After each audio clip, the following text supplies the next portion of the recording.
It is a black woman to travel in poor health. Was that pretty good? Welcome back to Villain Review. Today we're talking about Count Orlok from the new 2024 film Nosferatu. He is played by the terrifyingly amazing Bill Skarsgard. I've already raved about that performance an insane amount, but there's still so much to cover. Everyone's talking about this guy, right? Is he the sexiest guy with a mustache to ever exist, or does that go to Miles Teller in Top Gun? I'm gonna answer that question today. I'm also gonna analyze the character and give him a villain score 1 out of 10. Let's do it. New villain reviews mostly every week. As we all know, there are no real official images of Count Orlok in this movie, so I actually paid an artist to do some renderings. I described the character, and I think they turned out pretty good, so you can enjoy that. I paid a ton of money for them. If we're talking about the motives and the origins of Count Orlok, it's nothing too complicated. It's really to survive, mainly by draining the blood out of as many people as possible. Really just typical vampire rules in that sense. He wants to suck your blood, and he has to be home before his bedtime. That's pretty much it. From there, it's this path of survival and preserving yourself, and that's really all he's about. He's gonna drain some blood, he's gonna get some people to come to him. That's like his main method of doing it. But in this film, someone calls out to him, someone gets a little horny for him, and they say, you know what, no, actually I want you. And he says, you want me? No one's ever wanted me before. He says, okay, bet, I'm coming to you this time. From there, he is drawn to our protagonist of the film, Ellen. He wants her blood above all things. He craves it, he longs for it, he lusts for it. It's nothing too complicated, but I think that this motive is just simple and effectively done. It feels very animalistic, which I think is in tune with the character. The character himself feels very animalistic. He feels very like he's on this path of just pure survival. That's his main thing, this pure evil that's consuming everything in his path. That's what the character feels like, and the motive, it's simple, it reflects that. But for some reason, there is this connection between him and Ellen, probably because he was asleep for a long time until she called out to him, and now he's drawn to that. He's drawn to this person that's so unique in his history in the sense of someone that's actually called out to him. I really like the relationship between these characters. It's very haunting, and I like that we don't really see them interact until the end of it. So in the world of is his motive complicated? No, but it's simple, it's effective, and it gets the job done. I'm not gonna act like it's his strongest suit, but you know, it doesn't really hurt him. Now let's talk about the guy's character, his personality. This guy may be one of the most evil characters just to ever exist. The guy, say what you will, the guy really is determined in his pursuit of this girl. So much so, he's gonna, you know, bring a whole plague to Europe because that's his whole vibe. Yep, that's right. By him going to the mainland to get her, to get his girl, you know, I'ma get her. Sorry, had to see about a girl. That's what he told his servants. When he does that, he brings this whole plague. He brings the Black Plague with him. It's insane. He feels nothing. The movie never even stops to consider if he feels anything because he does not care. He kills people for fun. When I'm playing Marvel Rivals, you know, to just let off the steam after my 9 to 5, this guy, he just sucks the blood from some goons. That's what he does. You know, oof, long day at the castle. Gonna suck some blood. So no, he doesn't care about the plague killing everyone. No, he doesn't care about anything. He's gonna get this girl. And he's like, and it's so, you know, he's such a douche because he's like, you know, you need to pick me willingly. You know, like, I'll give you that. You got to pick me willingly. I believe in true love. But for every day you don't pick me, I'm killing someone. I'm killing all your loved ones and everyone they ever care about. But you're like, but you got to choose me willingly because, you know, I'm not a crazy.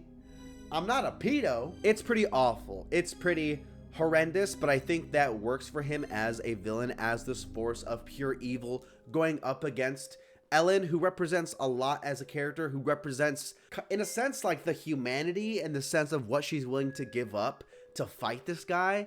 Again, that relationship's so strong thematically, acting-wise, everything. It's terrific. If we're talking about the performance in this film, holy crap, the performance here is insane. Like I said, I've already talked about it a lot in my best actors and my best performances of the year kind of situation, but Bill Skarsgard in this role, you can't even tell it's him. It doesn't feel like a real human. It feels like Robert Eggers, you know, the devil himself was in town for a week and Robert Eggers got him to stop in and film this movie. That's how otherworldly he feels. I can't understate how good this performance is, how creepy and everything this guy is. It is a fantastic performance.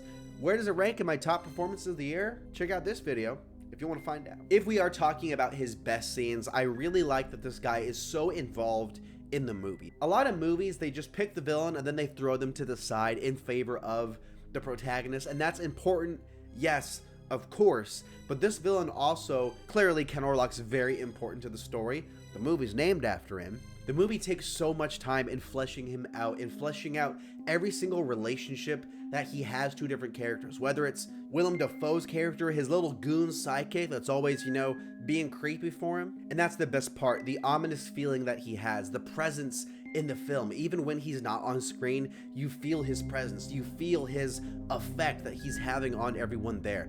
That is the test of a really good villain, and that is something that I adore about this film. It's something that Robert Eggers does incredibly well in his writing and in the design and the atmosphere. Everything that goes into Count Orlok helps add to that feeling of uneasiness laying throughout the film. The first scene where Thomas goes to see him, it's great. There's been so much expectation leading up to this moment. We finally see Count Orlok. We're waiting for it, and you're like, holy crap, he's got a mustache. It's so terrifying because he's like, come and eat at my castle. And then Thomas is like, yeah, I'll grab a quick bite. And then he's like, okay, No, you can't leave. and it's like, okay, I don't want this guy to stay here. I know this guy's bad. I know this guy's as terrible as he is. And Thomas is like, you know, I must persist. I'd rather go home. He's not having it. The fact that he spends the night, dude, you don't want to spend the night with this guy, Thomas. Get out of town, dude. You don't want to do it. Damn, dude.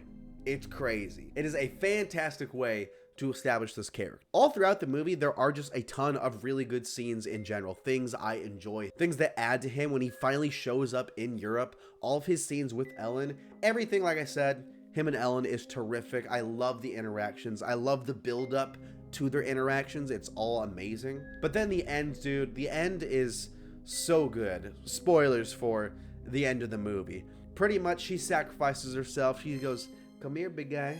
You want some of this? You want some of this, Count Orlok? Come get it. He's so obsessed with her. He drains all of her blood, and then she distracts him. She goes, April Fools. It's not 9 p.m. It's 9 a.m. The sun comes up, and he burns down in a insane scene. The music is crazy. The design of him like melting. Holy crap, dude. It's such an epic conclusion. Such a heroic scene. Also, in a story about good and evil, I love this conclusion. I love seeing them prevail. And yeah, just pretty much every time this guy's on screen, it's amazing. I love all of his scenes, everything in the film. It contributes to him being this good. It all factors in. Go watch this movie. He's amazing. The way he plays into history too, I really like that. And I like that he's actually pretty similar to how he is in the original film, how the whole entire plot is. The mustache, the hair. Okay, get over it.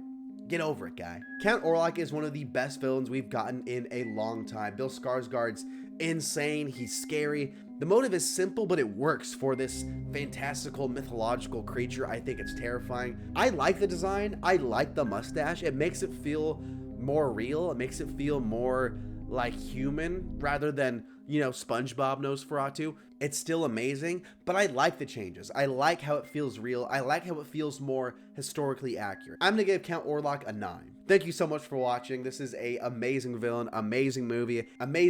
If you like Robert Eggers, if you like horror, go out and watch it. It's a must-see. Thanks for watching. More videos coming out soon. I'll talk to you later.